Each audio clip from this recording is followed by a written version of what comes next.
So there was an interesting article about how the Donald Trump show is supposedly over in Politico. And I don't agree with the premise because Trump himself is supremely relevant.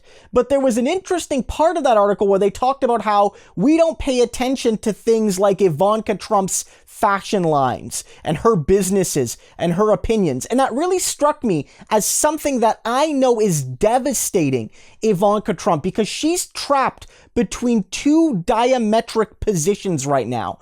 Right now, she knows that the smart thing to do is nothing at all. Say nothing at all. Avoid being seen almost at any cost, because you want to stay low to avoid the legal trouble. That there's the corporate crimes, there's the personal crimes, there's the political crimes of you, your siblings, and your father. And the more you're in the spotlight, the greater the odds the target gets aimed at you.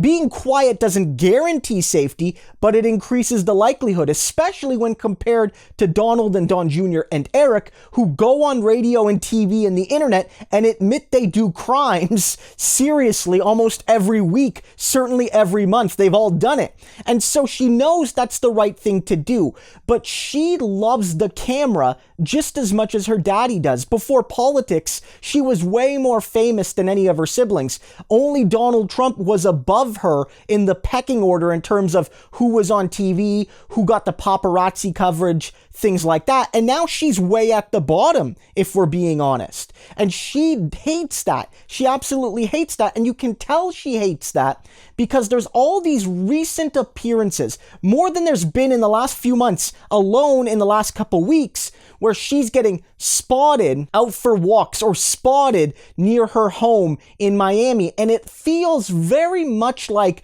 when a celebrity does a manufactured paparazzi appearance so that they can look like they didn't want to be spotted, but they sort of wanted the media coverage. That's exactly what it feels like. And Ivanka's probably thinking to herself, I can get the coverage without having to do anything controversial or say anything, and I get that little dopamine rush like I still matter. But that's the thing. She doesn't really matter all that much anymore. Sure, she's keeping herself safe, but at the cost of utter irrelevancy.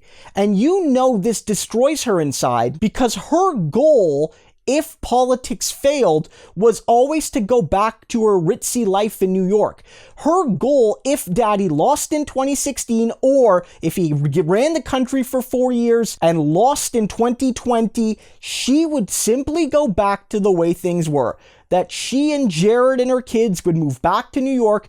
They would hang out in the same social circles they used to, with people like Chelsea Clinton and other respected people in New York high society. Everything would be forgotten. All the awful ideas, all the backing of her dad's evil and disgusting and hateful plans would be forgotten. And she could continue to have all these fashion lines and live the life she did before. But all of that, at least for now, is gone. No one with respect respects her. So the very people she wants to be friends with, the New York high society that she wanted to be a part of, she's basically been exiled from. And she's relegated to living in a bunker in Miami. I'm sure it's luxurious, but it's gotta be awfully isolating compared to what she used to have. I'm not necessarily suggesting this is justice. Ivanka, along with her dad and her brothers, need to pay for their financial and political and legal crimes. But the fact of the matter is,